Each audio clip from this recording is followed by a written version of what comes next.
신앙의 타락인 인본주의적 율법주의 공로주의. 두 번째, 누가복음 18장 26절, 27절 듣는 자들이 가로되 그런즉 누가 구원을 얻을 수 있나이까? 가라사대 무릇 사람의 할 수 없는 것을 하나님은 하실 수 있느니라.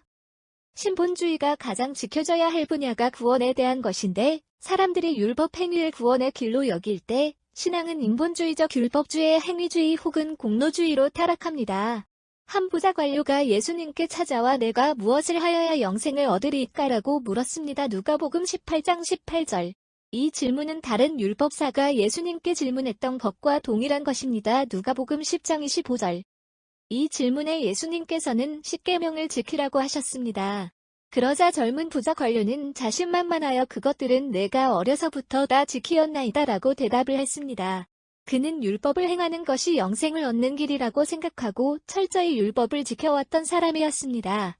예수님은 내가 오히려 한 가지 부족한 것이 있으니 내게 있는 것을 다 팔아 가난한 자들을 나눠주라라고 하셨습니다. 주님의 이 한 말씀은 율법으로 구원에 이르려는 사람의 전곡을 찌르는 말씀입니다. 만 가지 율법을 지켜도 한 가지 율법을 어기면 율법 아래서 죄인이 됩니다.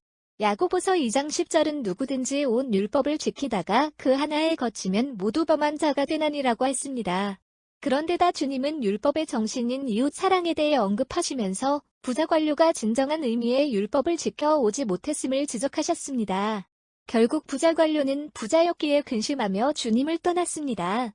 그는 율법을 지켜왔다고 하지만 사실상 율법을 지킨 것이 아니었습니다.